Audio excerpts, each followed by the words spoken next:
Nothing But the Words, episode number 112, The Secret to Writing Your Book This Year.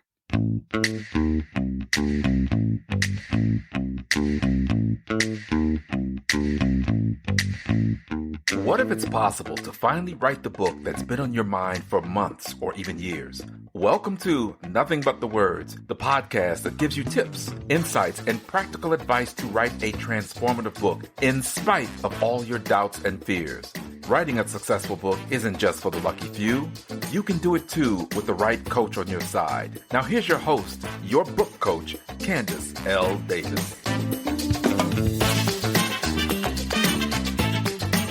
Hey there, and welcome to Nothing But the Words. I'm your book coach, Candace L. Davis. I hope your week, this very beginning of 2023, and the start to your new year are both going very, very well. And of course, I hope your writing is going well.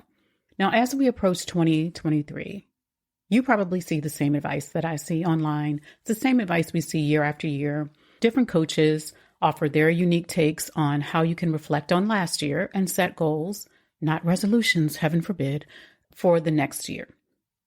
I also see people who claim that New Year's is just like any other day and it should be treated as such. I actually saw someone I follow who said that that New Year's Day is just a BS made-up holiday. And I was like, well, every holiday is made up, friend.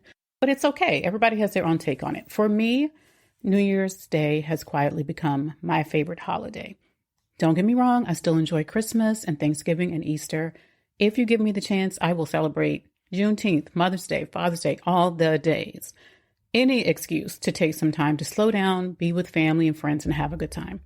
But in my life, there's a sacred silence and a slowness to the week between Christmas and New Year's Day. And it all kind of culminates for me on January 1st. So this has slowly become the holiest time of year for me, a time for reflection and space, and also a time to create a clean slate in any area of my life. Yes, I know you can do that anytime.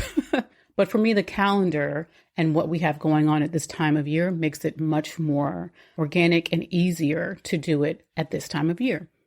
However you view the new year, I want to suggest it is not a time to beat yourself up for the goals you failed, quote unquote, to achieve in 2022. Maybe you promised yourself you would write your book last year, and you've made that promise many times before. You might have gotten started and ran out of steam, kind of got stuck in the middle, which is not unusual. Or you might not have ever even written a word. It really doesn't matter. By the time you hear this, last year will be over. It will no longer exist for any of us except as a memory. And if you had the capacity to write your book last year, you would have done it. If you had enough time, enough knowledge, or enough courage. If you had enough information, support, or accountability. If you had enough focus or self-belief, you would have written your book. It's all good. There's nothing to beat yourself up about. Based on what you thought and what you believed and even what you consumed, you did what you could do last year. If that means you didn't write your book, don't apply moral judgment to that. It's simply a fact. If you didn't write a book in 2022, the good news is that the year that lies ahead of you is still yours for the taking. One day, 1 week, 1 month, 1 page at a time. This can be the year you write your book. It really can.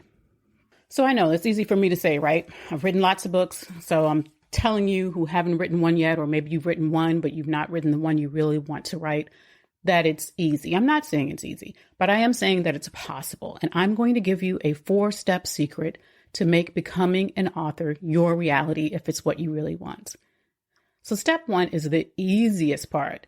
Simply make a list of the actions you need to take to write your book.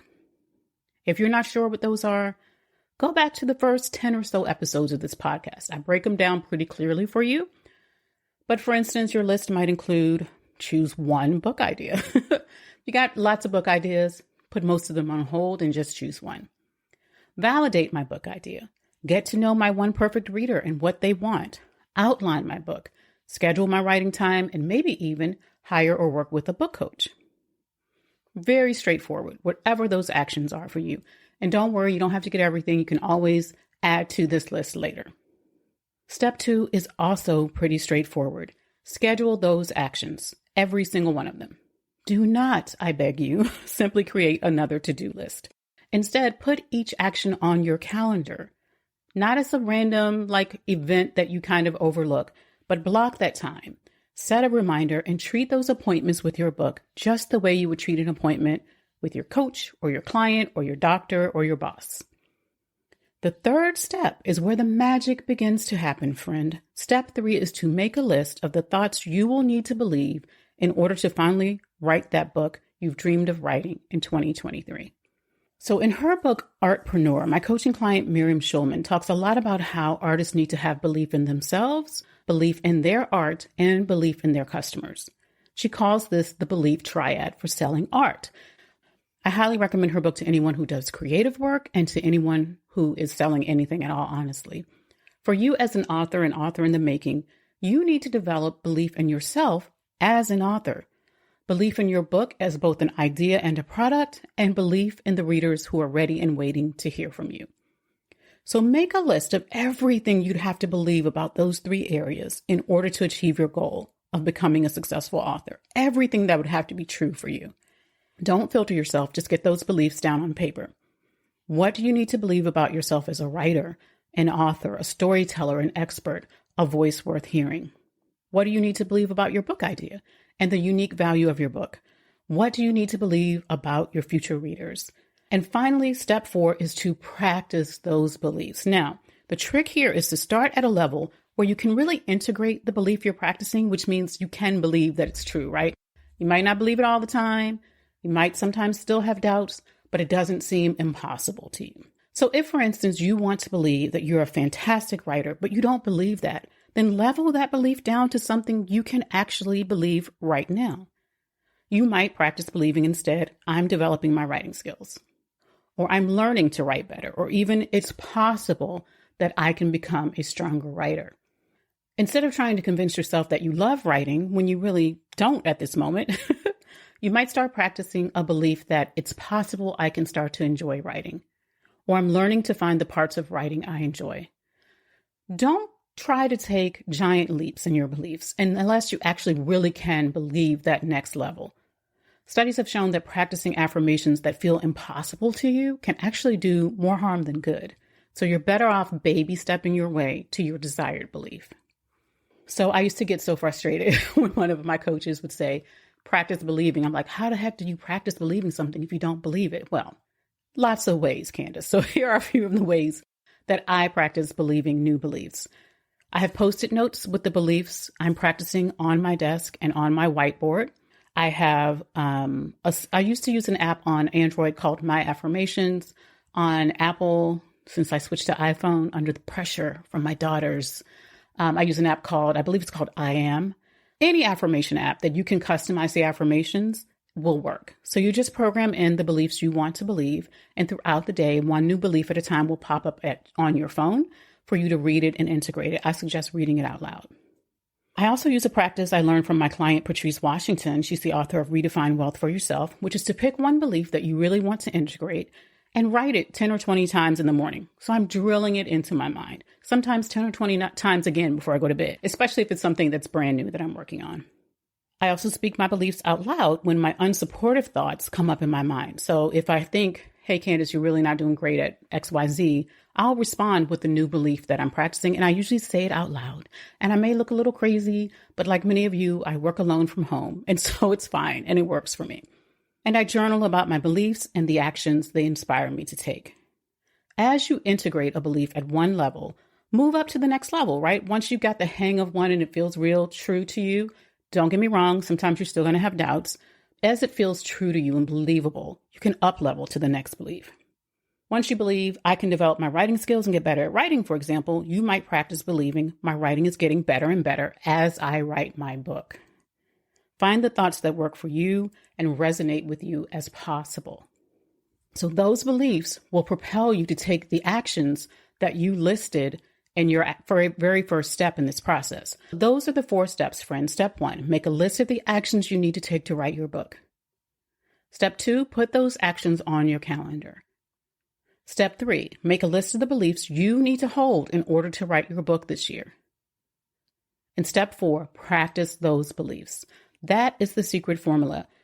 And it doesn't work without that element of belief. You have to have the belief to support the action. I guess you could do it without the belief, but it just makes it a much less pleasant, more difficult task than if you bring the beliefs along for the ride.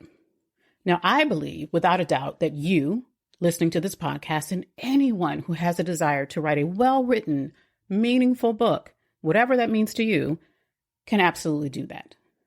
If you need support in writing your book, I invite you to join me and my incredible community of authors and Authors Ignited, where you'll get support, accountability, and compassionate feedback from me. As I record this, doors are still open at the 2022 price, and for anyone who joins before January 12th, 2023, I'll be offering a special bonus of a one-on-one coaching session with me. Now, my one-on-one coaching costs about 7 times more than membership in Authors Ignited, but with this bonus, you will get my attention to really dive into your book idea wherever you are in the process. So we'll have a coaching session together, just you and me. Check it out at authorsignited.com.